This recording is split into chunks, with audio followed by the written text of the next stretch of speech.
Hola, muy buenos días, estimados estudiantes. Les doy la más cordial de las bienvenidas a lo que al parecer sería la nueva cápsula de nuestra asignatura de procesos psicológicos, que como les he comentado, se está desarrollando este tipo de acción, toda vez de que, si bien por las votaciones estarían ustedes como estudiantes optando en un porcentaje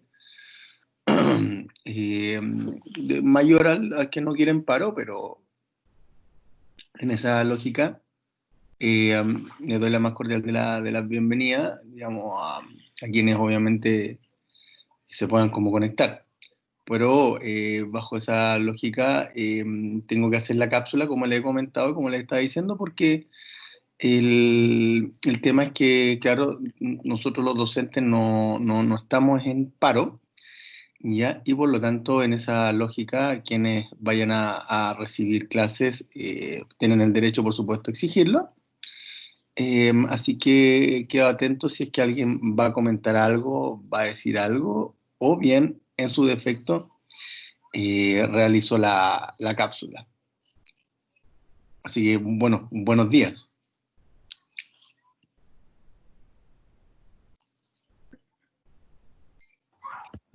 Buenos días, profe. Espero que haya tenido una buena noche. Sí, bien, ¿y usted? No tan buena noche, pero al final dormí. Es que mi hijita despertó, despertó como a las 3 de la mañana y costó hacerla dormir. Así que dormí menos, pero no es nada del otro mundo que no pueda manejar, pues. Así que qué bueno volver a oírla y ir viendo algunos de ustedes posterior a todo lo que ha estado pasando. Eh, y por lo que veo, por lo que se están como conectando, no sé en qué cosa quedó lo del paro, no paro, paro, paralización. ¿Puede alguno de ustedes como comentarme en qué va eso? De ser posible, por supuesto. Ahora, si nadie lo quiere comentar, no se preocupen, es entendible en estos contextos. Y lo otro también es que si hay alguien que quiere exigir su derecho a tener clases, y yo lo debo hacer.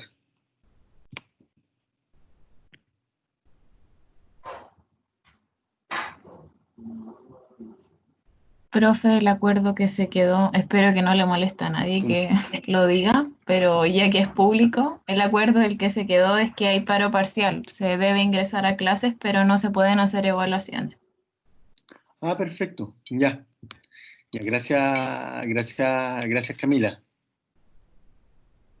De Así me nada. da un poco de luces con respecto a lo que podamos hacer hoy día en la clase.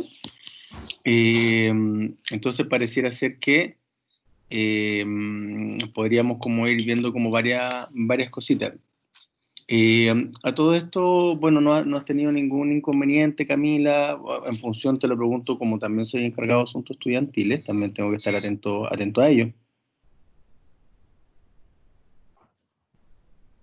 Eh, al menos yo no, profe, no he tenido ningún inconveniente, Ya, perfecto, perfecto. pero Bueno, sé ojalá. de, Sí, dime. pero Pero sé de algunos compañeros que tienen como a veces problemas de conexión o compañeros que tienen problemas de la vista y como que eso igual les dificulta harto el tema de poder conectarse. Oye, sí, eso he estado sabiendo de gente que por temas como oculares, la vista como que se les secara, como los ojos, me refiero a eso. A eso me refiero, y no sé si requieren de gotas especiales, eh, pero es complicado porque en el fondo el tema de la evaluación oftalmológica, claro, tiene que hacerse directamente, y ahí en esa lógica aprovecho, sobre todo como está quedando grabado, de que hay un convenio con la Clínica Dávila, que es parte del convenio que tiene la universidad con algunos de estos establecimientos de salud. y por lo tanto, si hay alguno que tenga algún problema así, puede activarlo y puede solicitar hora en la clínica Dávila. La Dávila queda en la comuna de Recoleta, el Metro Patronato, que es la que queda más cerca, por si, no tan solo a nivel oftalmológico, sino que también si hay otro tipo de inconveniente que puedan tener. Ya ese convenio está activo, está vigente y por lo tanto pueden en este caso usarlo, ya por si acaso. Eh, Profe, sí, dígame, estoy quedo atento. Qué bueno, una duda que es mi especialidad. yo tenía como entendido que el convenio con la clínica Dávila como que ya no estaba corriendo porque estaban haciendo como sobrecupo y como que ya no tenían espacio. O al menos lo que me dijo mi psicólogo. Ya, no, a lo mejor tu psicóloga te dijo sobre cupo que tiene que ver a lo mejor con la hora con psiquiatra, ya, pero en general el convenio, a salvo que haya cambiado en la última semana, pero en marzo al menos estaba vigente. Lo puedo confirmar si es que no sigue el convenio con la Dávila, me encargaré de socializarlo para todos los estudiantes, pero claro, ustedes tienen derecho allí a consultar a cualquier especialidad.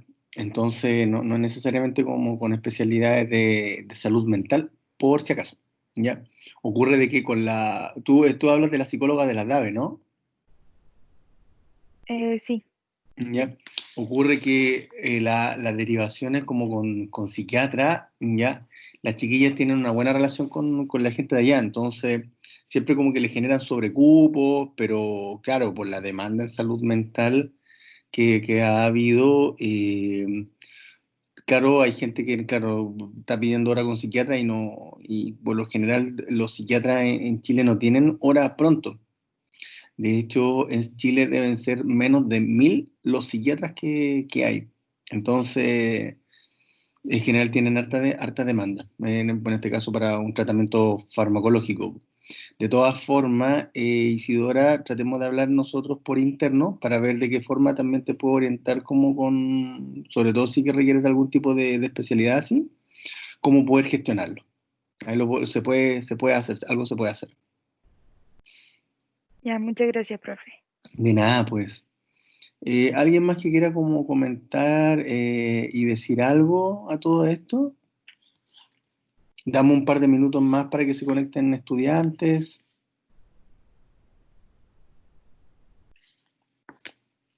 Eh, porque a ver, ¿cuántos somos los que estamos? A ver, voy a mirar. Ah, que como que estuvieran todos conectados, pues, mira. Un buen comienzo para retomar la actividad del día de hoy. ¿Alguien más que quiera como comentar algo, que tenga como alguna duda, si quiere como opinar algo? Hola, profe. Buenos días, ¿cómo ha estado mi Buenos días. estimada? ¿Cómo? Perdón. ¿Cómo ha estado? Bien, sí. ¿Y usted? Mira, harto trabajo, lo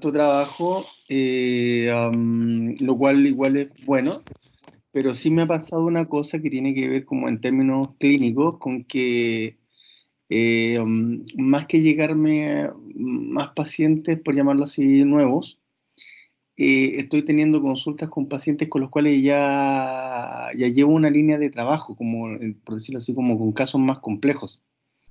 Entonces, en esa lógica, he tenido harta carga de trabajo, lo cual igual es bueno, considerando que hay gente que lo está pasando pésimo, porque no tiene trabajo. Pero por otra parte, toda esta cosa que tiene que ver con salud mental, bienestar, y quizá, no sé si decir como esto es como el lado positivo, ya no me cuesta verle cosas positivas en realidad a un fenómeno como el que estamos viviendo, pero yo te diría que la gente está visibilizando más lo que es el tema de salud mental, lo que es calidad de vida, y particularmente que no todo está dentro de la mente de las personas, ¿ya? ¿Esto qué quiere decir? Con que desde hace décadas que se vienen hablando de los determinantes sociales de la salud. Y por lo tanto, esto tiene que ver con que hay aspectos sociales que pueden determinar, como dice el nombre, nuestra salud. Y por ejemplo, el tema de la empleabilidad, el tema del endeudamiento, el tema del acceso a los sistemas de salud, son factores sociales, factores externos a cada uno de nosotros y que pueden condicionar nuestra situación de salud, pueden condicionar nuestra calidad de vida. Entonces se está viendo con más claridad lo que es como salud mental y cómo es que esta, en este caso la salud mental, se puede ver impactada por estos temas. ¿Sí? Entonces, claro, hay una preocupación. Yo espero que, por cierto, no quede en el papel, porque de una u otra forma, toda esta cosa como pandémica y los efectos asociados al aislamiento, problemas económicos, como les decía, pueden ir pasando en el tiempo. Ya después de la pandemia pueden ir resolviéndose varias cosas. Y para muchas personas puede quedar como un mal recuerdo, como una experiencia más.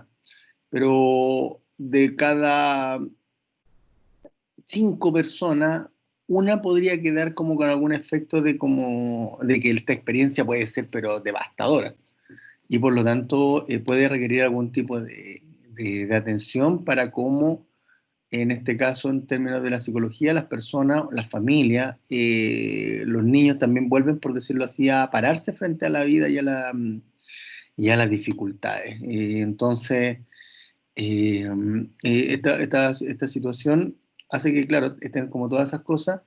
Yo afortunadamente he tenido harto trabajo acá en la universidad, no tan solo o los profesores que estamos contratados, no tan solo hacemos clases, digamos, sino que también, por ejemplo, en mi caso, yo tengo que ver lo que son asuntos estudiantiles, y en esa lógica, claro, por cierto, con algunos más rápidos que otros, por la cantidad de situaciones que me ha tocado ver, descoordinaciones que son esperables a veces que ocurran, que no deberían ocurrir, pero ocurren. Y además, yo estoy involucrado en proyectos que tienen que ver con actividades con egresados, con la comunidad, como varias cositas. Y además que me invitaron a escribir en el Instituto Chileno de Psicoterapia Integrativa, a escribir el capítulo de un libro que pretenden lanzar en el próximo Congreso Mundial de Psicoterapia, que se va a realizar en Moscú, Rusia. Por lo tanto, estoy re contento con eso. Y también como con ganas de publicar un artículo también en nuestra revista. Entonces, activo estoy. Y con hartas cosas, con harto paciente. Y bueno, también con buenos estudiantes y gente buena onda como tú, como muchos de tus compañeros, que tienen ganas como de más que a veces de recibir la información propiamente tal de la asignatura, también buscan como conversar. Finalmente somos una carrera de psicología que busca estimular las buenas relaciones entre las personas y esto tiene que partir desde el aula, tiene que partir desde estas cosas. Así que esa es como la respuesta definitiva. Doña Francisca, en vez de hablar de don Francisco, hablar de doña Francisca.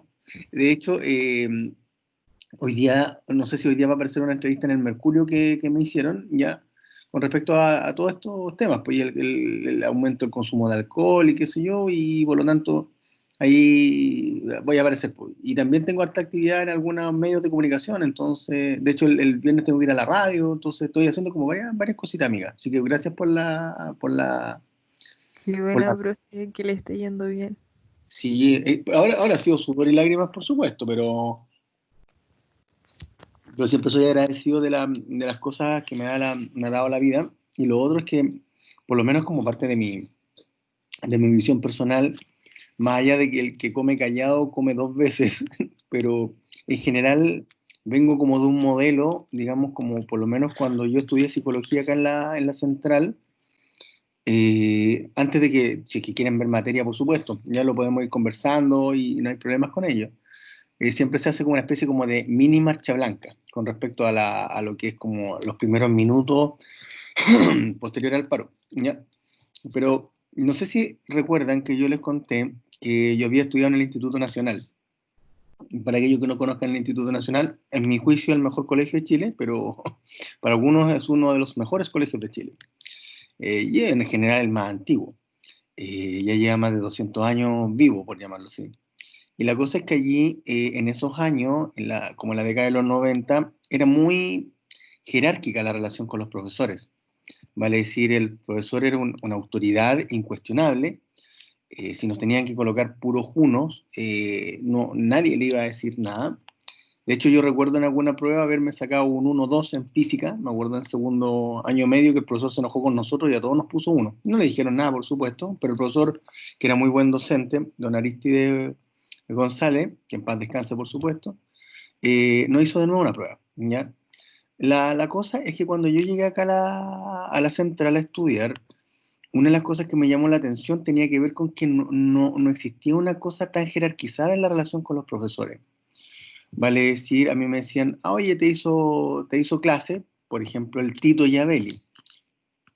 Y yo preguntaba quién era el Tito Yabeli y me decían, bueno, el decano. Y yo decía, pero ¿cómo le dicen Tito? Es que él, así me decían, le gusta que le digan así. Y a todos los profesores, por lo tanto, lo iban llamando como por el nombre.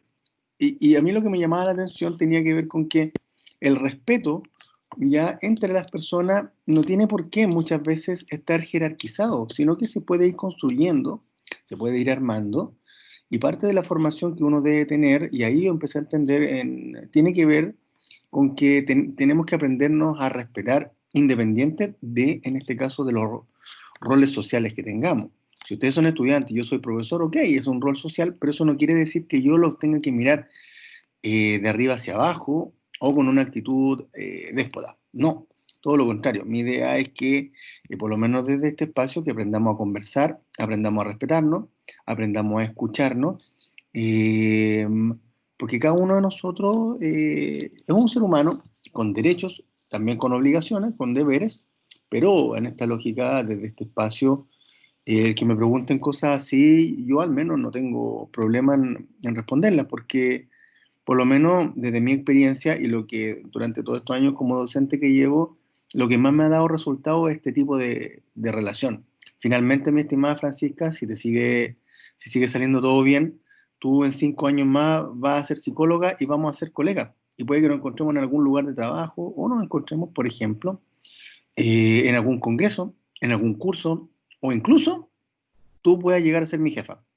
Está dentro de las posibilidades. Puede que hagas una carrera brillante, seas doctora y después postdoctora en psicología, dirija una carrera de psicología y a lo mejor yo te voy a estar pidiendo trabajo. ¿Quién sabe?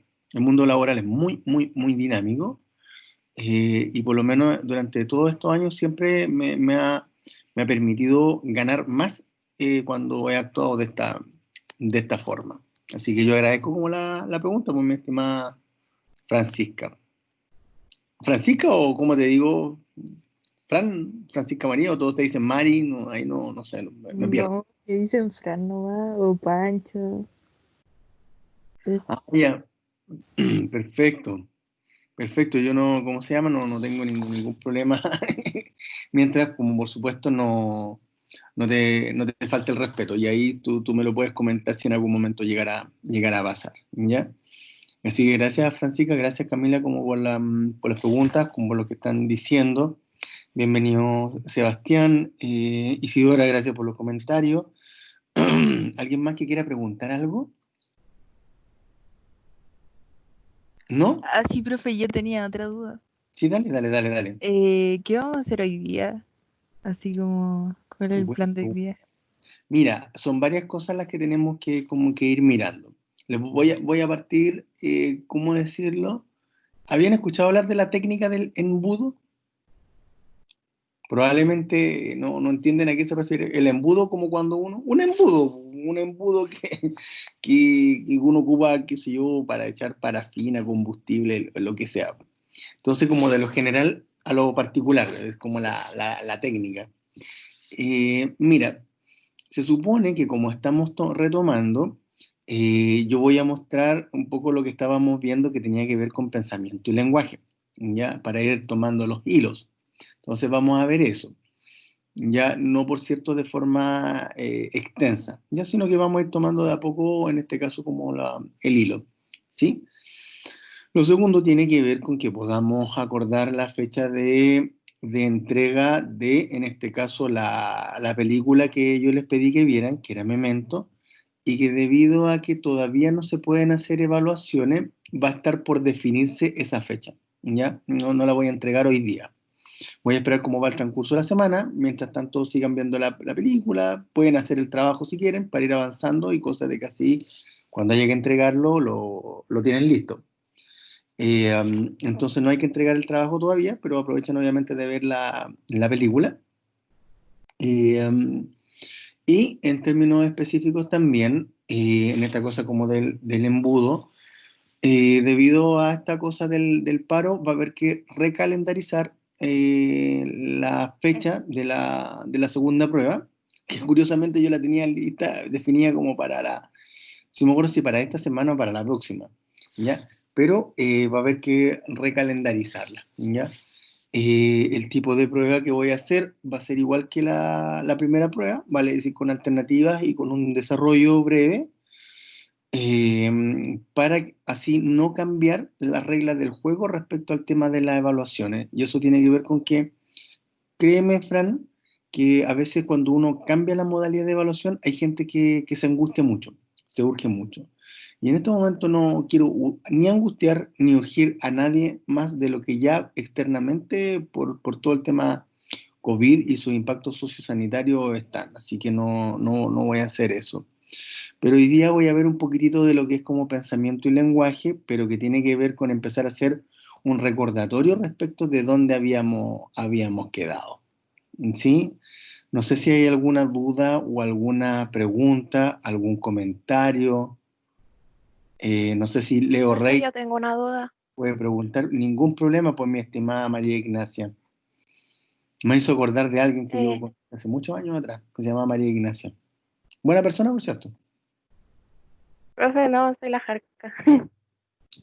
Ah, pero se fue para allá, es que aparecía como iluminándose María Ignacia y ahora aparece. Qué bonita foto del cielo. Gracias. Ojalá que Eh, sea el límite en su vida, usted siga más allá. Cuéntame. profe, mi duda no sé si me la puede responder, pero es sobre el término del primer semestre. ¿Va a ser en la fecha que habían dicho? ¿Se va a correr por el paro? No, va a tener que recalendarizar. Lo clásico. Mira, ni siquiera, ni siquiera estoy tiritando por decirlo. No, lo más probable es que va a haber que, como todos los años cuando han habido paro, va a haber que recalendarizar y reordenar. Porque resulta de que, mira, préstame atención y quienes hayan prestado atención a la pregunta que hizo la Kiarka, ¿está bien así dicho como lo dije? ¿Kiarka? No, no es Jarca. Jarka, ya. Sí. Como está diciendo el Jarka, resulta de que acá en el ámbito universitario no se trata de pasar más rápido la materia cuando uno ha tenido situaciones de paro. Y esto tiene que ver con que la formación profesional de cada una y cada uno de ustedes, o sea, dicho de otra manera, ustedes están estudiando para ejercer una profesión dentro de 5 o 4 años y medio más. Y por lo tanto, ejercer una profesión requiere de que ustedes tengan no tan solo conocimientos respecto a ¿cómo se llama? A lo que la profesión va a requerir, ya, porque puede haber que a algunos se les olviden conocimientos o contenidos que tengan que ver con procesos psicológicos, ¿ya? Pero si es que ustedes lograron ver alguna de las cápsulas que yo con amor y cariño le subí las semanas anteriores, esta cosa de poder aplicar lo que uno aprende es lo que se llama un resultado de aprendizaje. ¿Y esto qué quiere decir? Con que se espera que al finalizar la asignatura ustedes tengan determinados resultados. Y resultados que se requiere, que se apunta a que ustedes hayan aprendido o adquirido o al menos hayan comenzado a desarrollar algunas habilidades que son relevantes para ser psicólogo y psicóloga. Una de ellas, por ejemplo, tiene que ver con la capacidad de poder aplicar los conocimientos psicológicos. Y una de las cápsulas que yo les hice la semana pasada, por ejemplo, y la antepasada, tenía que ver con esta capacidad de bajar la teoría. Vale decir de que lo que nosotros estamos estudiando, cómo poder llevarlo a la práctica, en la vida cotidiana, en la vida con las personas, en nuestras propias vidas. Y ese resultado de aprendizaje es el que se tiene que lograr. Y no necesariamente se logra si pasamos muy rápido la materia. Entonces, en esa lógica, la idea es que como parte de esos resultados de aprendizaje deben ser alcanzados. Ya me imagino yo como esta semana va a ser como una especie de marcha blanca.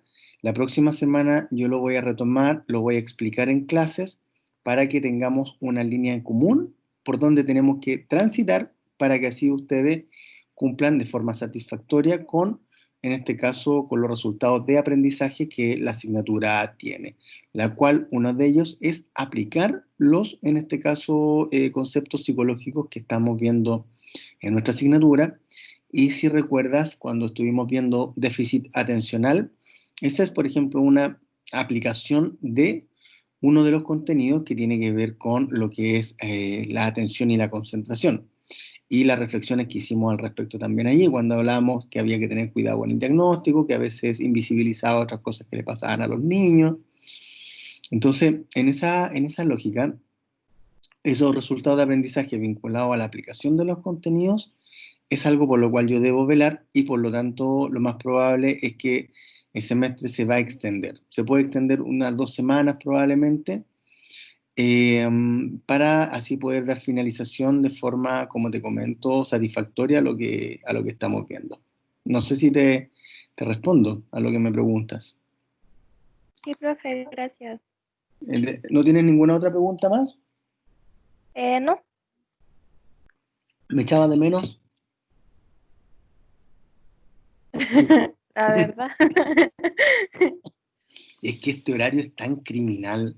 Mira, imagínate que estuviera lloviendo ahora, yo temía que si se ponía a llover casi nadie se iba a conectar, porque vencer a una cama calentita es difícil, es un rudo rival.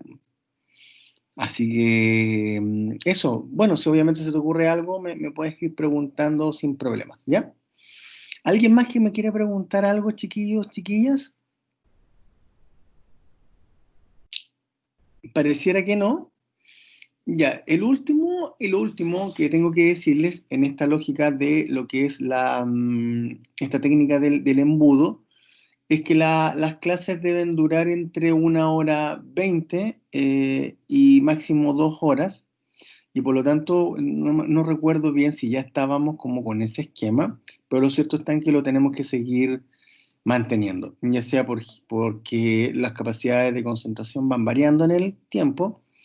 Así como también a veces hay algunas personas que tienen problemas como para la conexión y finalmente, al menos en mi opinión, y lo que he estado viendo también en otras universidades, es que tanto estudiantes como docentes están cansados digamos, como de usar esta herramienta, pero que nos va a acompañar el segundo semestre también. Entonces, la idea está en que podamos optimizar los tiempos y de esa forma que esto pueda transformarse en el tiempo óptimo, se transforme como en una buena, en este caso, en una buena herramienta o una buena experiencia.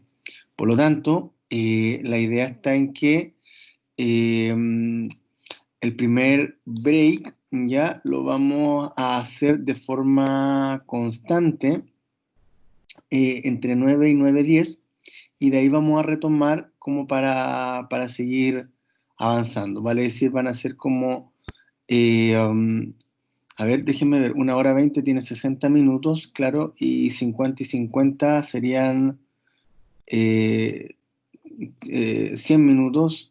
Creo que voy a tener que dar un poco más, voy a tener que alargar un poco más el segundo bloque, pero la idea está en que no pasemos las 2 horas, pero bajo ningún aspecto, ¿sí? Así que por hoy día, para empezar, vamos a hacer perdón, el primer break a las 9:10. ¿Ya, chicos? ¿Ya, chicas? ¿Alguien más que tenga alguna duda? ¿Alguna pregunta? ¿No? Ya.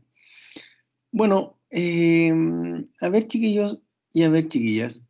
Eh, lo que nosotros habíamos comenzado a ver, ¿ya? a ver en términos de que el contenido que tenía que ver con pensamiento y lenguaje.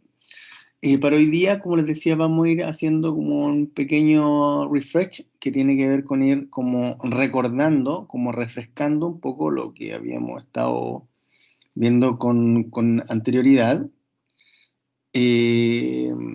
Entonces, en esa lógica, si tienen algunas dudas, lo pueden ir haciendo, entendiendo que hay gente que se está conectando de a poco y que venimos saliendo, como les comento, del tema de un paro, ¿ya?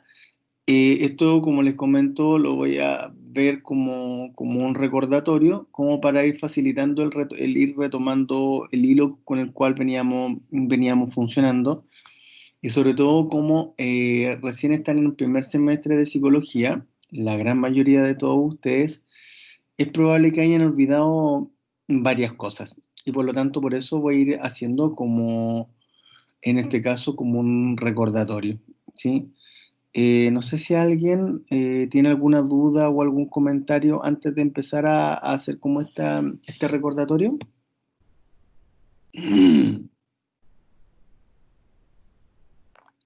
¿No? Pareciera que no. Ya. Bueno, como les comento, si es que tienen alguna duda, van activando nomás el micrófono. Cuando ustedes quieran, yo voy a comenzar y voy a estar como inspirándome y por lo tanto como haciendo reflexiones para esta asignatura que por cierto estimo harto. Ya casi 17 años vinculado al proceso psicológico. Miren, a ver chiquillos y a ver chiquillas. Una de las cosas que nosotros habíamos comenzado con esta asignatura a ver tenía que ver con el famoso EOR, ¿ya? Que nos va a servir como esquema básico para explicar el funcionamiento de los procesos psicológicos, ¿sí? En general, este esquema que dice estímulo, organismo, respuesta, es el que se sigue usando hasta el día de hoy. Por cierto que se ha ido como descubriendo que en la E de los estímulos que están alrededor de cada uno de nosotros, ¿sí? Voy a volver a la presentación, no se preocupen. Compartir. Presentación conversatorio. Elizabeth Anderson, siempre me pasa esto. Acceder a pantalla completa. Point. Pensamiento y lenguaje. Ahí volví por si acaso. Conservar ambos. Ya. La cosa es la siguiente, que como yo les estaba explicando, la E se refiere a todo estímulo externo que nos rodea, ¿ya? Y claro, nosotros podemos entender, por lo tanto, que el mundo que nos rodea está compuesto de una cantidad enorme de estímulos.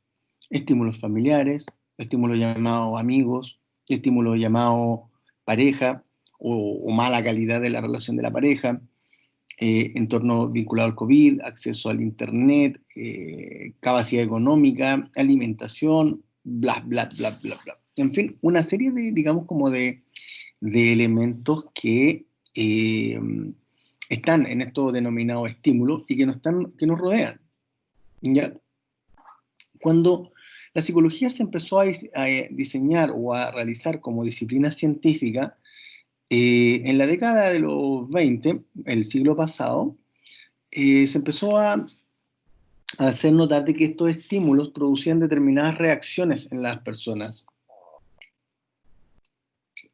Entonces, claro, un golpe en la cabeza nos podía hacer gritar, un sonido muy fuerte podía hacer que nosotros tuviéramos la reacción de sobresalto. Además, alguien estaba preguntando algo, a ver, voy a mostrar conversación. ¿Ya? ¿Alguien levantó la mano? Ya no. La levantó y la bajó. Entonces, en esta lógica, claro, se empezó a observar de que había muchos estímulos, por lo tanto, que nos producían reacciones, Y por lo tanto, lo que empezó a hacer la psicología en ese momento era estudiar esas reacciones. Reacciones que eran observables.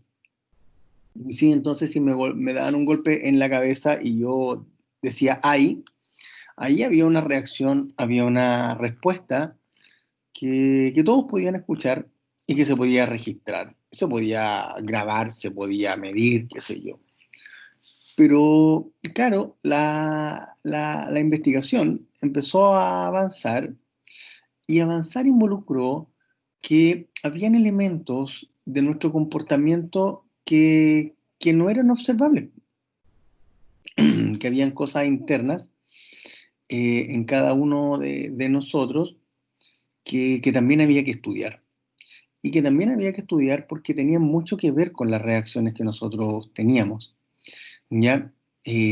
Factores internos como la memoria, factores internos como la percepción, la inteligencia, eh, la conciencia, la personalidad, los estados emocionales y motivacionales, en fin, una amplia gama, digamos, como de actividades de los seres humanos que eran internas, que no eran observables, pero que no tenían cabida en lo que era el estímulo-respuesta, vale decir el ER. Y por lo tanto, lo que empezó a producirse es que hubo que, por lo tanto, incorporar a esta ecuación, por llamarlo así, que era la ER, agregarle, por lo tanto, entre medio de ambos, una gran O, un gran organismo.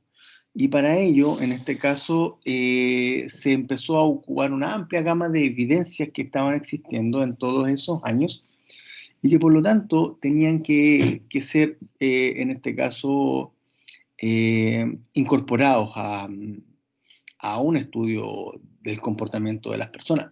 Y esto tiene que ver con que, en general, muchachos, en general, muchachas, vamos a ir con el tiempo siempre encontrando nuevas causas a algunos viejos problemas y por lo tanto las explicaciones surgidas desde lo interno, vale decir, desde los procesos psicológicos, hubo que incorporarlas, ¿ya? Porque son elementos no observables y que también causan nuestro comportamiento. Y por lo tanto, dentro de cada uno de nosotros existen una serie de situaciones también y de procesos que se dan internamente y que a veces desde afuera no se logran ver, ¿ya? Vale decir, voy a hacer un ejemplo muy burdo, pero yo creo que me van a entender. Si en este momento, por ejemplo, yo empezara a contar cuántos estudiantes hay, por ejemplo, el sistema acá dice que parece que hay como 16, ¿ya?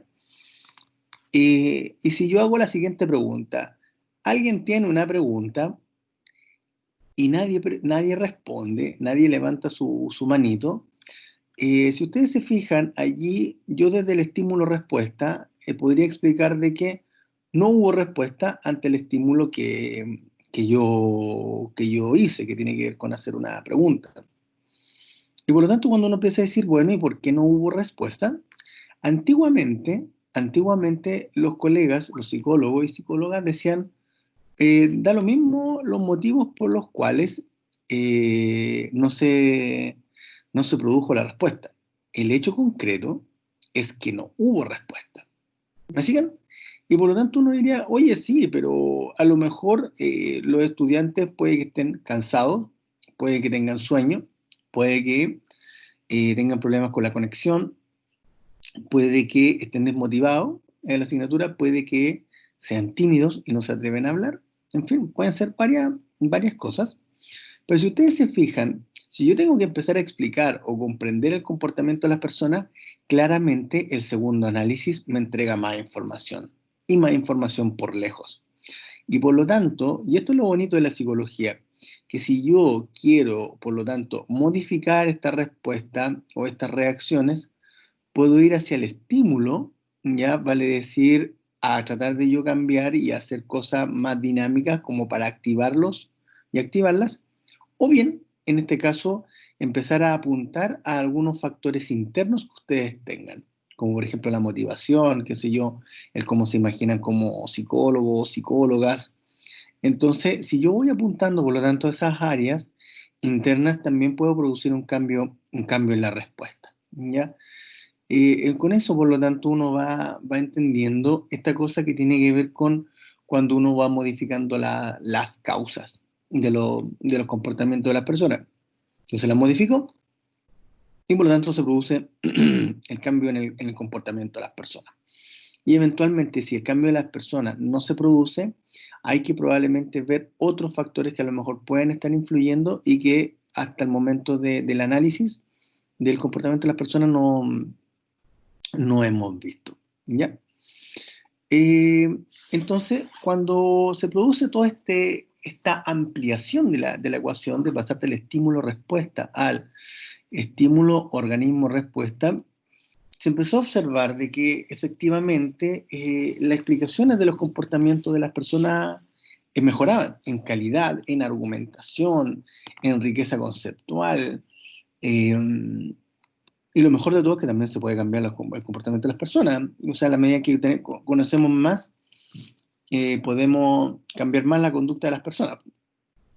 Entonces, en todo este nuevo como ímpetu, por decirlo así, que surgió producto de haber incorporado los elementos y los factores internos que cada persona tiene, empezó a aparecer uno que para muchos psicólogos clínicos, ¿ya? Pero en general yo les diría como para todas las especialidades de psicología, pero tiene que ver con que la manera de pensar que tienen las personas es uno de los grandes determinantes del comportamiento de los seres humanos. Nuestra idea de las cosas, nuestros puntos de vista, lo que yo creo, cuáles son mis expectativas, qué es lo que imagino, ¿ya? Eh, y a su vez también las palabras que uso, la complejidad del lenguaje que pueda tener, sin duda que va a ser, por lo tanto, un proceso más, digamos, como de pensamiento más complejo, pero sin duda va a influir en nuestro comportamiento, ¿sí? Esto se viene demostrando desde la década de los 60, ¿ya? Cuando todo este cambio del estímulo-respuesta al estímulo-organismo-respuesta empezó a activar una gran cantidad de investigaciones que empezaron a dar cuenta de lo, ¿cómo decirlo? No sé si llamarlo de lo potente, pero sí, digamos, como de la importancia que el pensamiento tiene en el comportamiento de las personas, ¿sí? En general, hay una interesante frase por allí que tiene que ver con que dice que a veces es más fácil con algunas personas destruir un átomo que hacerlas cambiar de parecer y que cambien de idea, ¿sí?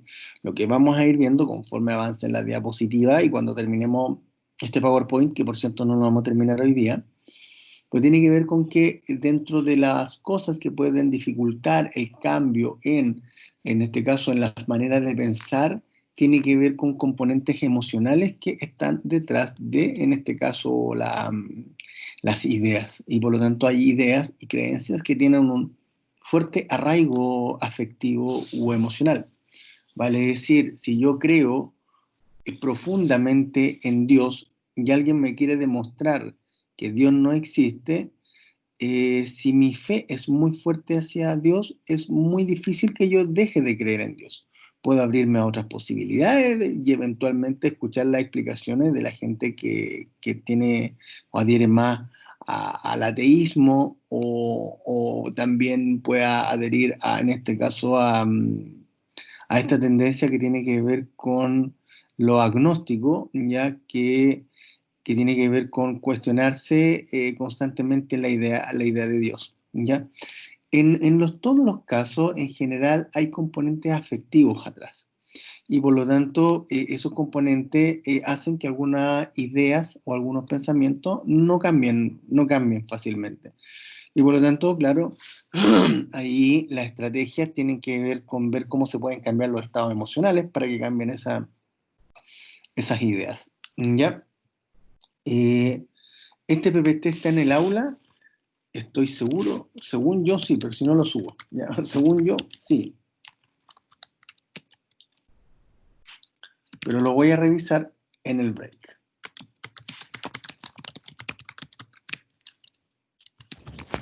Profe, si está en el aula.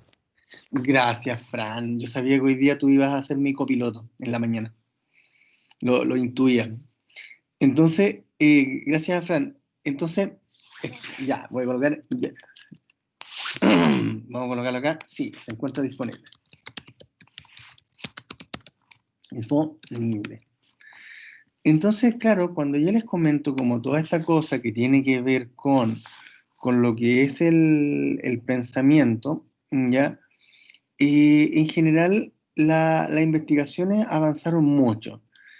Eh, no sé quién de ustedes, ojalá que Catherine, que acaba de preguntar, esté todavía allí, para explicarles, por ejemplo, que la investigación ha avanzado tanto que se ha visto que uno de los factores que mantiene a las personas deprimidas tiene que ver con que su pensamiento es más negativo.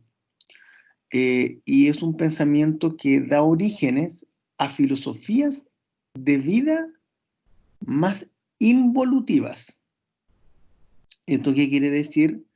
Que mientras lo evolutivo busca seguir avanzando, lo involutivo lo que va haciendo es que la gente deja de avanzar. Y por lo tanto, una de las intervenciones que más se recomienda a nivel mundial tiene que ver con que las personas cuando están diagnosticadas con depresión tienen que aprender a manejar sus pensamientos en torno a que sus pensamientos pueden ser muy negativos, pueden ser muy dictatoriales, vale decir, pensamientos muy rígidos, es como decir, la vida no tiene sentido. Y ese no tiene sentido como que no tiene sentido nomás. Ahora, en esta lógica, como yo les comentaba, estos pensamientos pueden generar un nivel de desesperanza muy alto en las personas y por lo tanto, como genera un nivel de desesperanza muy alto, efectivamente la gente sigue deprimiéndose, digamos. Pero si la gente aprende a manejar sus pensamientos, logra de a poquitito empezar a manejar la depresión en la que se pueda encontrar. Y esto no tiene que ver con algo que yo esté inventando, esto está en las guías clínicas del Ministerio de Salud, esto forma parte de la evidencia mundial, forma parte de la Asociación Americana de Psicología, la APA, que no tan solo hace normas para citar libros, sino que también como investigan diferentes temas. Y por lo tanto, en esa lógica, la investigación ha apoyado mucho en esa lógica de lo que es la depresión, particularmente por lo tanto que la gente vaya aprendiendo a manejar pensamientos que pueden ser muy dictatoriales y en lo particular muy, muy negativos. ¿Ya? Parte de lo que habíamos visto también, por ejemplo, en las primeras clases tenía que ver con que todo esto de ampliar el estímulo-respuesta al estímulo-organismo-respuesta tenía que ver con que en todas estas investigaciones que habían aparecido empezaron a surgir fenómenos como, por ejemplo, la aparición de los computadores y por lo tanto nuestra manera de ser se relaciona, se vincula mucho a cómo funcionan los computadores más rápidos, computadores más lentos, computadores que almacenan más información, otros que almacenan menos información. Por cierto que esta teoría, la crítica dura y lapidaria que recibió es que los computadores no tienen sistema límbico hipotalámico, que es el responsable de, en este caso, en el organismo, de que tengamos las emociones, pues. Y por lo tanto los computadores no tienen emociones. Pero por supuesto que los computadores fallan cuando uno está como urgido, como que es lo mismo que la impresora, como cuando uno necesita trabajar, justo el computador empieza a reiniciarse o la impresora se desconfigura, qué sé yo. Pero lo cierto está en que funcionamos muy similarmente a cómo funcionan los computadores. ¿ya? Sin embargo, una de las influencias más grandes, como la que aparece allí, en el pensamiento tuvo que ver con la lingüística, con todo lo que tiene que ver con el uso del lenguaje, ¿ya? Cómo es que el lenguaje va creando realidades, pero también las va limitando, ¿ya? Es bien interesante ese análisis, ¿ya? Porque el lenguaje, por ejemplo, voy a inventar, voy a decir, si me preguntan, oye Ricardo, ¿y se conectaron alumnos hoy día? Y yo voy a decir, sí, muchos estudiantes se conectaron, ¿ya? Y ahí muchos, que no quiere decir que son la totalidad del curso, pero que uno diga muchos como que disfraza o tiñe de alguna u otra manera la realidad que pudiera estar dándose. Y sí, en este caso, yo quiero seguir arreglando eso. Yo digo que además que 6 o 7 estudiantes estuvieron preguntando cosas, y tanto en directo como también por el chat. Y la gente que me escuche se puede quedar con la idea de que ha sido una clase espectacular, lo cual para mí ha sido así, ¿ya? Pero sin embargo, yo puedo seguir usando palabras que puedan ir como por esa lógica, y puede sin duda producir una reacción positiva de quien escucha mi comentario, ¿ya? Pero por el contrario, si yo empiezo a decir y me preguntan, oye, ¿cómo te fue la clase de hoy día? Y yo dijera, mira, ¿sabes qué me llama la atención? Que hubo estudiantes que no se conectaron, ¿ya? Hubo gente que apareció, pero otros que no estaban conectados, ¿ya? Y yo podría decir, mira, ¿sabes qué? No sé si es que a lo mejor el tema del paro esté resuelto, a lo mejor van a haber estudiantes que no están de acuerdo con que uno haga este tipo de actividades. Si ustedes se fijan en ese ejemplo que estoy dando, el lenguaje está creando una realidad, ¿ya? Y por lo tanto, se nos insta mucho que los psicólogos seamos muy cuidadosos con el uso del lenguaje, porque puede crear realidades. No crea cualquier realidad, por supuesto, pero de que las crea, las crea. Y cuando yo les digo que limita, es que si yo les comento estas cosas, por ejemplo, de que han faltado estudiantes, yo no puedo llegar y ponerme a hablar de los barcos, y no me puedo poner a hablar de los televisores ni de tomar bebida, porque no tiene lógica, po.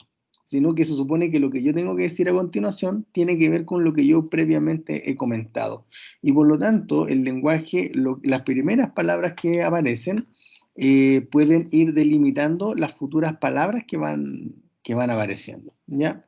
Es bien interesante como toda esa dinámica que se va haciendo como con el lenguaje y el pensamiento, ¿ya?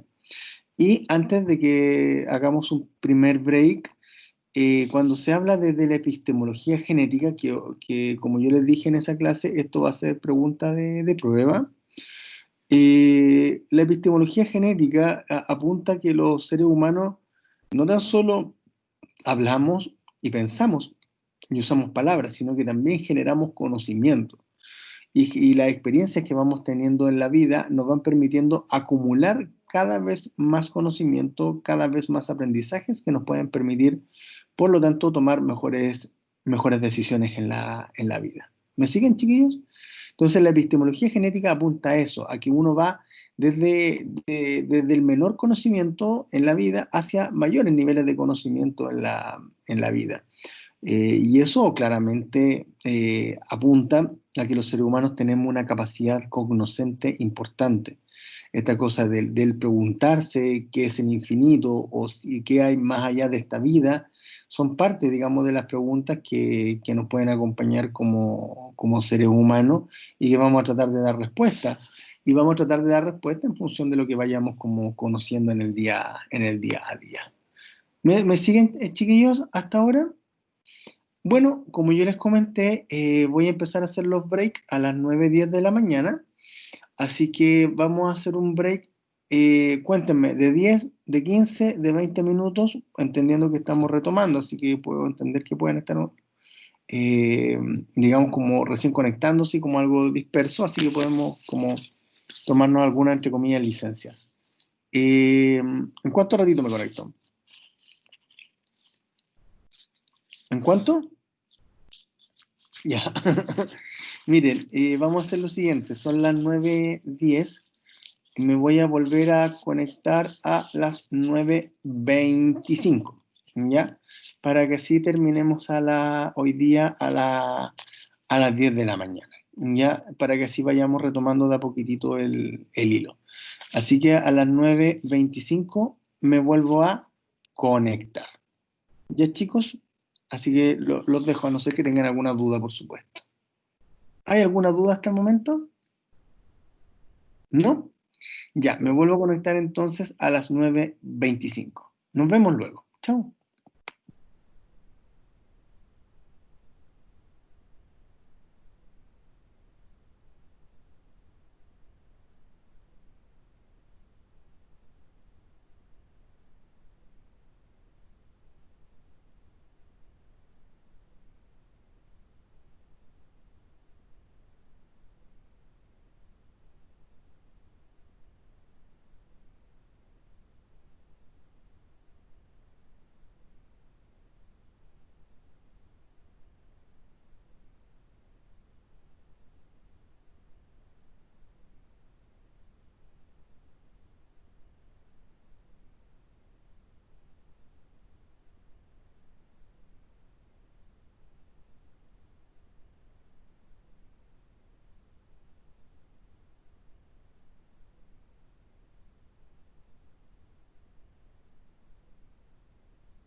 Hola, buenos días, chicos.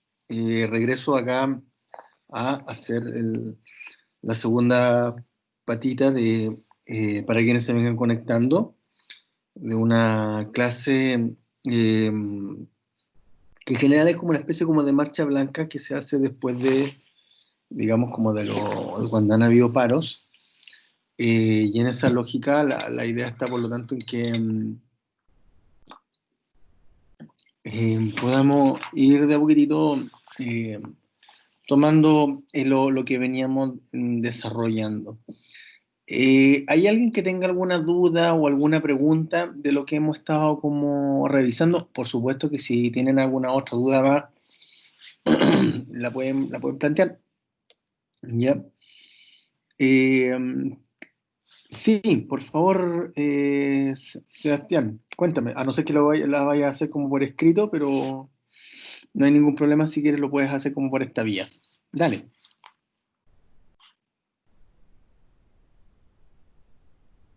Bueno,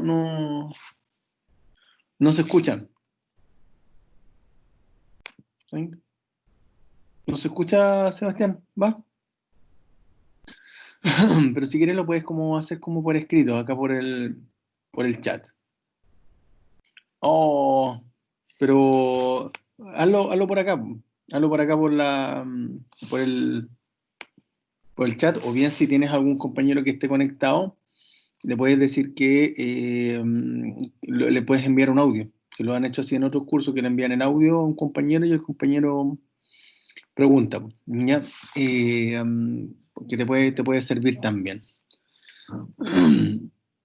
El concepto de epistemología genética, perfecto. Voy a retroceder y voy a llegar a ese concepto, que no es menor, que bueno que me lo preguntes de igual forma, porque es un concepto bien interesante, ¿ya? Mira, a ver.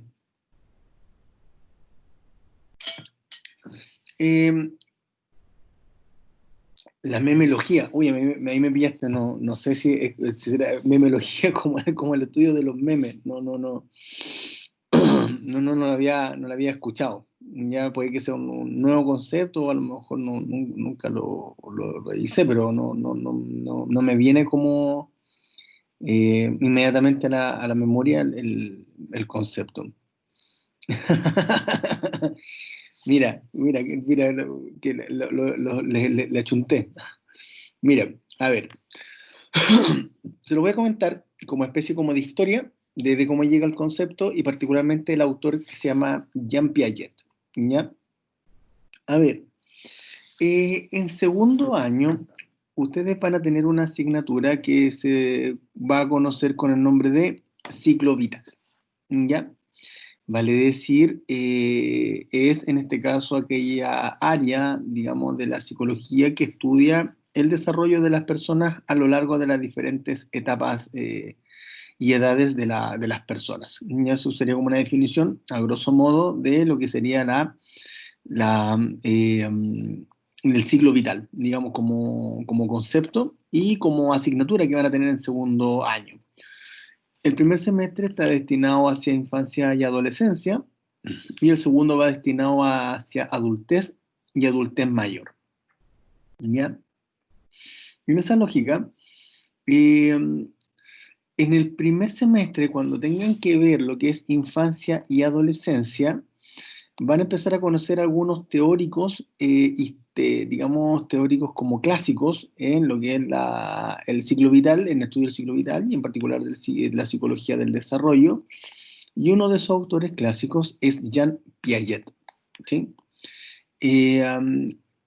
Francés de origen, quien, y esto es bien interesante con lo de Piaget, por eso les comentaba este tema como de la historia, porque Piaget empezó a elaborar estos conceptos a partir de observar el desarrollo de sus hijos. Y por lo tanto, a partir de observar cómo iban creciendo, los comportamientos que iban teniendo, las acciones que iban realizando, los procesos madurativos en el fondo de cómo es que la biología va permitiendo que podamos hacer determinadas cosas, En todo esto, Piaget empezó a proponer una serie de conceptos que, como les comento, empezó a proponer a partir de observar el comportamiento en sus hijos. Y ahí él comenzó a ver de que sus hijos comenzaban en la vida a usar de a poco la experiencia que iban teniendo en el día a día. Ya voy a decir un ejemplo muy burdo, porque en esos años no había corriente eléctrica en un enchufe, pero vamos a imaginar de que Piaget vio que uno de sus hijos metió los deditos al enchufe y por lo tanto le dio la corriente, ¿sí? Y el niño sintió el golpe eléctrico. En esa lógica, uno supondría que los seres humanos deberíamos aprender inmediatamente con el primer porrazo que nos pegamos en la vida, con los primeros dolores y por lo tanto no volver a repetir la misma acción. Pero lo que nos muestra la historia de los seres humanos en general es que los seres humanos tenemos la posibilidad de poder tropezarnos nuevamente con la misma piedra, vale decir, no necesariamente usar la experiencia que tenemos para, en este caso, usarla en nuestras vidas y evidentemente no sufrir más de lo necesario. Entonces, en esa lógica, Piaget comenzó a ver de que, voy a inventar, como les decía, su hijo metió los dedos al enchufe una vez y después 2 veces y después en algún momento dejó de hacerlo. Y vamos a inventar que en algún momento Piaget le dijo a su hijo, voy a inventar, oye, Jan Junior, ¿puedes meter los dedos del enchufe? Y vamos a imaginar que Jan Junior, el hijo de Jan Piaget, padre, le dijo, no papá, porque el enchufe tiene electricidad y duele, ¿sí? Y si Piaget vio eso y escucha eso de su hijo, él podría decir, como papá, orgulloso por supuesto, podría decir, oh, mi hijo aprendió y está usando su experiencia para no cometer errores de nuevo. Esa acción de, por lo tanto, ocupar la experiencia para, por ejemplo, evitar errores, ¿ya? Y tiene que ver con que la experiencia en las personas se va transformando en conocimiento, ¿sí? Por ejemplo, si yo voy a inventar, somos compañeros en el jardín con Sebastián, y Sebastián me dice, yo estoy comiendo galletas, y Sebastián me dice, dame una galleta, y yo le comparto una galleta, él, en este caso, Sebastián va a quedar con la idea de que muchos los niños pueden compartir, y a lo mejor a otro niño a lo mejor le va a preguntar lo mismo, si es que le pueden dar una galleta. Si obviamente no le dan la galleta, le va a doler porque no es lo que él espera, porque su conocimiento le dice que no debería, o sea, no debe, digamos, deberían haberle dado galleta, ya no deberían haberle negado digamos, esa galletita. Y por lo tanto, esa experiencia que muestra, por ejemplo, que no le dieron galletas, se suma a la experiencia de que a él le daban galletas. Y por lo tanto, él puede, en este caso, Sebastián, empezar a ver si va a ser bueno andar en el colegio con galletas o no, o si es bueno acercarse siempre al muchacho que le da galletas y alejarse del muchacho que no le da galletas. En fin, todo eso, por lo tanto, son experiencias, son conocimientos que se va teniendo sobre la vida. Desde muy pequeño lo empezamos a hacer. Por lo tanto, cuando se habla de esta epistemología genética, como dice el nombre epistemología, cuando se estudia la forma de conocer y el conocimiento propiamente tal de los seres humanos, esta epistemología genética, por lo que dice el concepto, tiene que ver con que desde la biología, desde que nacemos, tenemos la tendencia al conocer. Y por lo tanto, como tenemos tendencia al conocer, vamos a ir de menores cantidades de conocimiento o casi de ausencia de conocimientos hacia mayores niveles de conocimiento y de cosas de la vida. Qué sé yo, cuando crezcamos, por ejemplo, en el ejemplo de las galletas, si ustedes recuerdan en el colegio, cuando llegaba el recreo, ustedes a lo mejor empezaban a mirar qué compañeros siempre andaban como comiendo. Y por lo tanto, acercarse a pedirles, o seguirlos, acecharlos, va a ser parte como de la estrategia que ustedes probablemente ocupaban en el colegio. ¿Ya? Y en algún momento se dieron cuenta que también era bueno que ustedes llevaran galletas o llevaran un pan, un sándwich para para el colegio. Entonces, claro, la epistemología genética, por lo tanto, Sebastián, tiene que ver con que desde la biología, desde lo genético, tenemos la tendencia a aprender, tenemos la tendencia a, por lo tanto, recibir y procesar las experiencias, que las podemos transformar en conocimientos, y esto es lo lindo de este concepto también, porque ese es el conocimiento con el cual nosotros vamos a basar nuestras relaciones o con las personas, o vamos a basar este conocimiento con la vida diaria. Este conocimiento va a ser con el cual tomemos decisiones, va a ser nuestro mapa, por decirlo así, de lo que es la vida.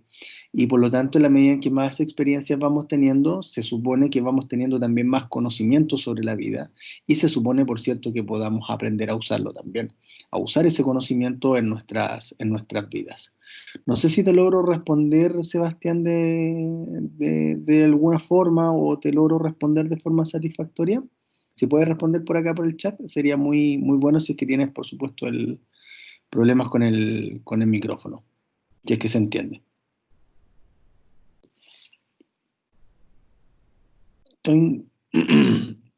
De nada, Sebastián. Gracias por tu respuesta.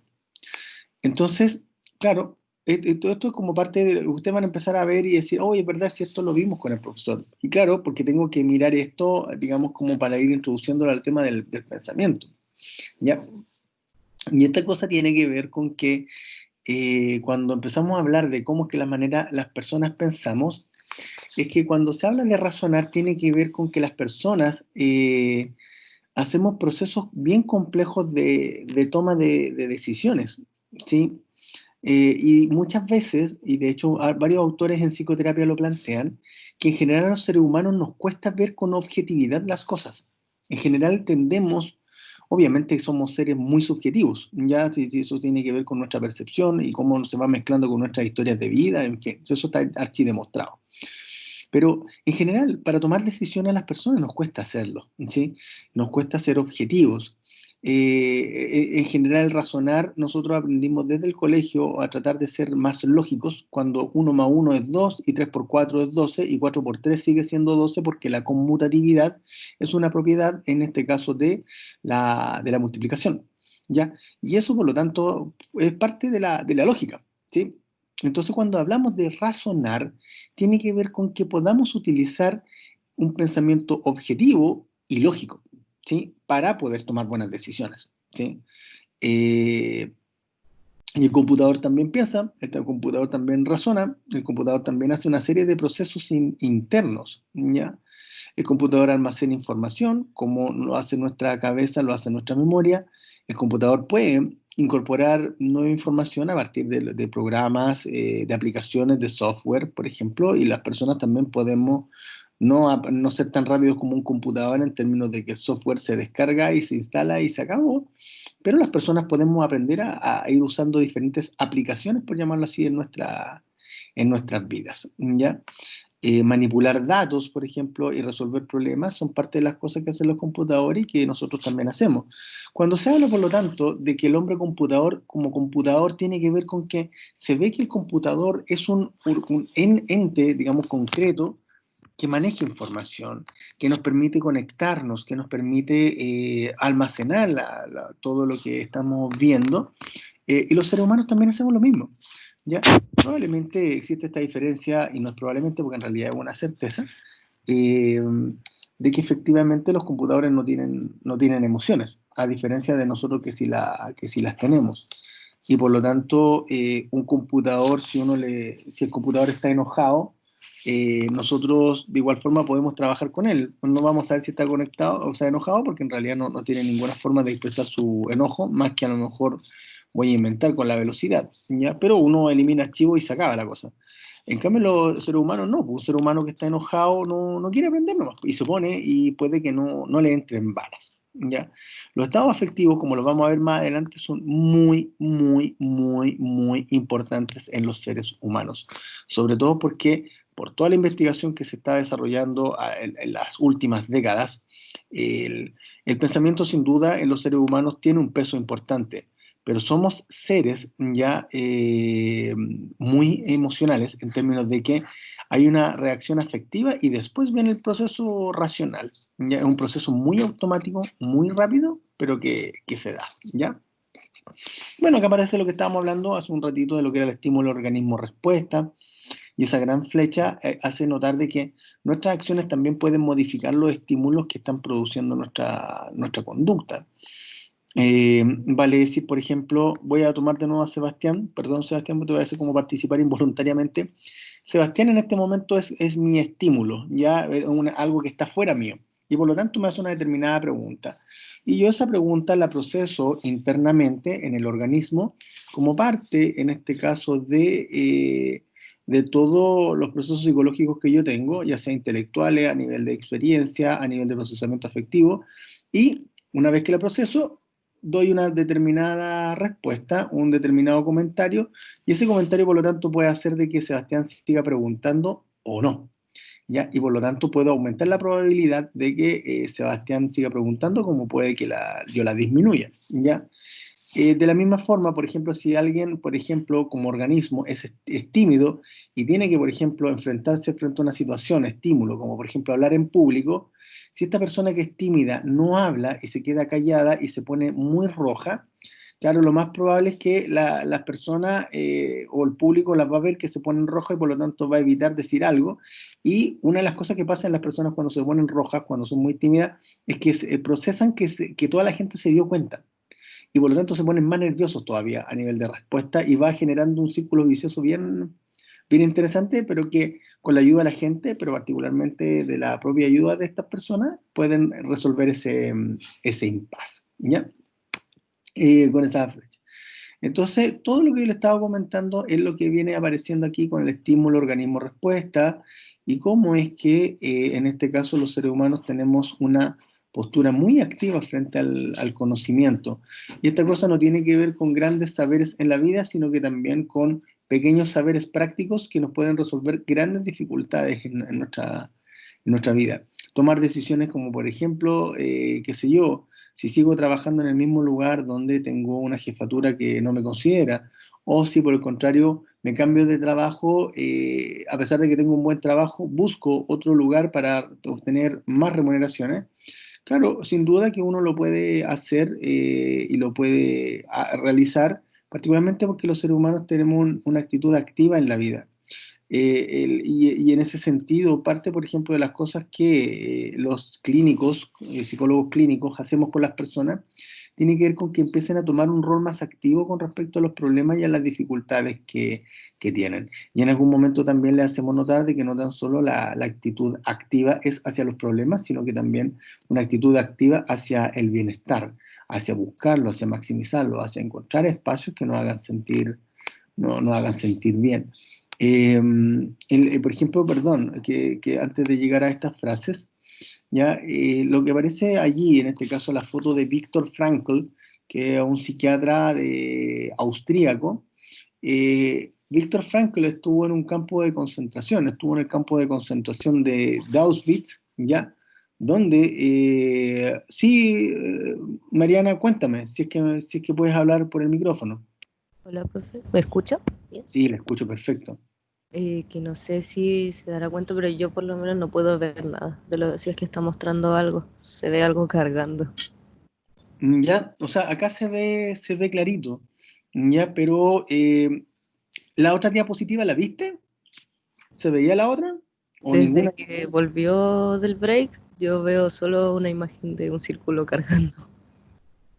Puede a lo mejor que sea lo de tu internet. Oye, mira, hay algo que puedes hacer. ¿Tú tienes la posibilidad de poder descargar la presentación que está en el aula virtual?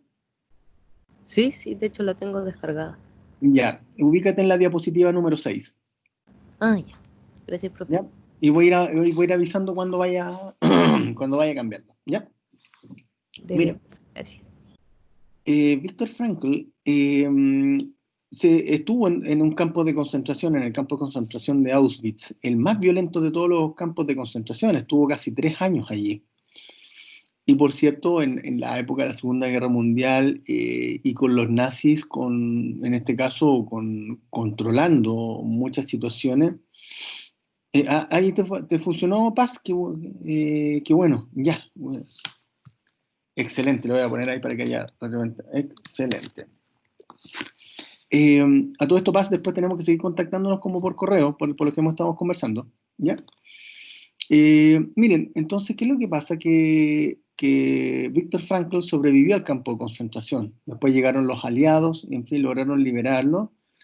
Viktor Frankl perdió a la mitad de su familia allí, en los campos de exterminio, en las cámaras de gas. Y Viktor Frankl hacía notar algo que hoy día es un factor protector o al menos ayuda a que no nos deprimamos, por ejemplo, en situaciones pandémicas como la que estamos ahora, que tiene que ver con cuál va a ser nuestra actitud ante las dificultades que tengamos en la vida. Vale decir, ¿nos vamos a quedar sentados o vamos a dar algún tipo de lucha, por decirlo de esa forma? Y por ejemplo, Viktor Frankl tomaba una frase dicha por el filósofo alemán Friedrich Nietzsche, cuando en uno de sus libros Friedrich Nietzsche dice que la siguiente frase: quien tiene un por qué vivir sabe soportar casi cualquier cómo. Y esa frase, el quien tiene un por qué vivir sabe soportar casi cualquier cómo, tiene que ver con que si tenemos algún motivo, alguna razón por la cual seguir vivos o seguir tratando de avanzar en la vida, esa actitud de partida que nos puede ayudar, por cierto, a resolver el problema, pero particularmente nos ayuda, y esto es lo bonito de Viktor Frankl, con respecto a tomar un rol activo con el sufrimiento que podamos tener las personas. Vale decir, si lo estamos pasando mal en la vida, ¿qué vamos a hacer con ese malestar? ¿Lo vamos a dejar allí y que nos siga perturbando o vamos a tratar de hacer acciones o cosas como para tratar de disminuir el sufrimiento? Y ya al menos tomar la actitud de decir de que uno quiere dejar de sufrir y por el consiguiente construir un mejor estándar, una mejor calidad de vida, hace que el sufrimiento le demos una dirección. En vez de que el sufrimiento, por decirlo así, nos carcoma, le damos un uso al sufrimiento para que nosotros nos activemos y podamos enfrentar las cosas que nos están impactando. Eso, en este caso, lo que comenta Viktor Frankl, por lo tanto, voy a cambiar de diapositiva ahora, por si acaso, a la número 7. Por lo tanto, lo que nos muestra Viktor Frankl tiene que ver con una actitud, y actitud, por cierto, que surge de los procesos internos, del proceso psicológico y particularmente de la toma de decisiones y del manejo de nuestros pensamientos, ¿ya? En general, estas ideas que tanto Nietzsche como también Frankl nos transmiten son tantas como existen otras que también hablan de diferentes cosas que las personas nos pueden pasar, así como también nos pueden inspirar. Hay frases que a veces movilizan a las personas. Yo creo que muchos de ustedes han visto algún meme o algún pequeño PPT en el que se va diciendo y hablando con respecto a cosas de la vida, cosas del amor, cosas de la familia. Miren, por ejemplo, a mí este me gusta mucho, cuando dice lo siguiente: el árbol bien cultivado se conoce por sus frutos, ¿sí? Y el corazón del hombre por la expresión de sus pensamientos. Vale decir, las ideas que nosotros tengamos sobre las personas van a hablar mucho de cómo nosotros en realidad somos, ¿ya? Así como también esta otra que a mí me gusta mucho, que dice: aprender sin pensar es inútil, pensar sin aprender es peligroso. Y esta cosa tiene que ver con que el pensamiento se retroalimenta de la experiencia y del aprendizaje. Y esto es muy lindo de decir porque en el fondo se va haciendo notar de cómo es que los procesos psicológicos se van articulando y se van integrando, ¿ya? Por lo tanto, en esta lógica, bueno, en realidad como que me gustan todos estos pensamientos. Entonces este otro que dice: duerme con el pensamiento de la muerte y levántate con el pensamiento que la vida es corta, también pueden albergar ideas de esperanza y por lo tanto hacernos sentir mejor. ¿Ya, chicos? ¿Ya, chicas? Eh, Así que vamos a dejar acá donde quedan, donde se dice elementos fundamentales del pensamiento, y con esto es lo que nosotros vamos a empezar a retomar entonces la próxima semana, ¿ya? Y por supuesto que continúe, que el paro siga en este caso como deponiéndose, ¿ya? Por lo tanto, como les había comentado, no hay en este caso como una fecha para lo que es la prueba y la entrega de trabajo, porque como como alguno de ustedes comentó al comienzo, este tema de las evaluaciones todavía se está viendo. Sin embargo, lo más probable es que sí se va a extender 1, 2 o 3 semanas el calendario académico para, en este caso, poder dar cuenta y poder cumplir, como les decía, con los resultados de aprendizaje, porque no tiene sentido ver materia rápido. En general se podría hacer.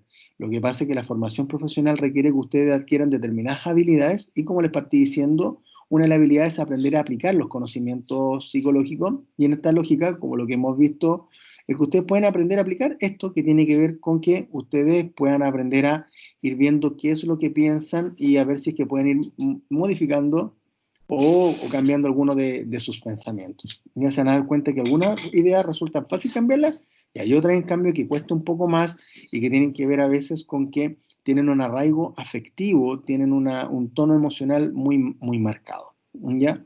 No sé si tienen alguna duda, chicos, alguna duda, chicas, antes de dar por finalizada la clase de hoy. Yo tengo ¿No? una duda, profe. Sí, dígame. Mi duda es que si nosotros, ¿cómo explicarlo? No tomamos en cuenta algunas certezas, ¿Ya? como por ejemplo el que todos nos vamos a morir, impliquen un tipo de comportamiento en específico. Sí, o sea, la gente cuando tiene una idea con respecto de la vida y con respecto a la muerte, efectivamente va a tener algún tipo de, digamos, como de actitud o de comportamiento, ¿ya? Al menos lo que yo siempre le insto a mis estudiantes tiene que ver con que, paradójicamente, la muerte puede ser una buena consejera de la vida. Y cuando vamos al cementerio, cuando nos hemos enterado de personas que han fallecido, curiosamente nos empezamos a replantear cómo estamos viviendo y empezamos de repente a disfrutar o al menos a valorar las cosas que tenemos. Y por lo tanto, a veces estos pensamientos asociados a la muerte nos pueden ayudar a ver las cosas como más positivas. En otros casos, como yo decía, pueden movilizar afectos, pueden movilizar emociones, y en algunos casos pueden movilizar desesperanza. Así en la esperanza, como cuando uno ve que todo va a salir bien, en la desesperanza uno siente que todo va a salir mal. Yo te insto a que aquellas personas que tú hayas escuchado que hablan como andan con esa idea, anda mirando el efecto emocional que tienen ellas. Si tú andas como también con esta idea, anda mirando el efecto emocional que tienen en ti y te vas a ir dando cuenta que a veces no es llegar y cambiar de ideas, porque en el fondo hay tonos afectivos, hay reacciones emocionales que están atrás de esa idea y que hacen que uno no cambie tan rápidamente el switch. Ya yo te diría que en esa lógica a veces el morir podemos anticiparlo, pero mediante suicidio, pero que no, yo creo que siempre, y con una de las charlitas que pretendo dar, tiene que ver con el tema del suicidio, ya porque en general uno puede hacer varias acciones para resolver las dificultades y en vez de sobrevivir en la vida, uno aprende a revivir. Entonces, lo pretendo hacer eso también. No sé si te logro contestar, Mariana, a lo que preguntas. Sí, profe, qué interesante igual. Gracias. Sí, bueno, así que tomemos, y si es que puedes conectarte a la próxima clase, plantea el tema para que vayamos haciendo una clase mucho más dinámica todavía, porque esto que yo le estoy mostrando en un PPT es información que está en los textos. La formación propiamente tal surge de esto, de las preguntas que tú haces, de las que tus compañeros han hecho, de las reflexiones que tenemos. Esto es una clase universitaria y esto es lo que nos permite finalmente asegurar los resultados de aprendizaje que tengo que obtener en la asignatura. ¿Ya? Así que un gusto haberlo escuchado. Me llegó tu correo, Mariana, te lo voy a responder durante el día, ¿ya? Ya, Eh, nada, pues chiquillos, un gusto volver a verlos, un gusto volver a conectarnos y nos veríamos el próximo martes, pues, ¿sí? Así que la cápsula o esta clase la voy a dejar en el aula tan pronto se descargue del sistema. Así que un gran abrazo, espero que estén muy bien y les deseo que tengan un muy buen día. Cuídense, que estén muy bien, chiquillos. Chau. gracias, profe, usted igual. Gracias, Mariana. Un abrazo. Fuerza. Chau.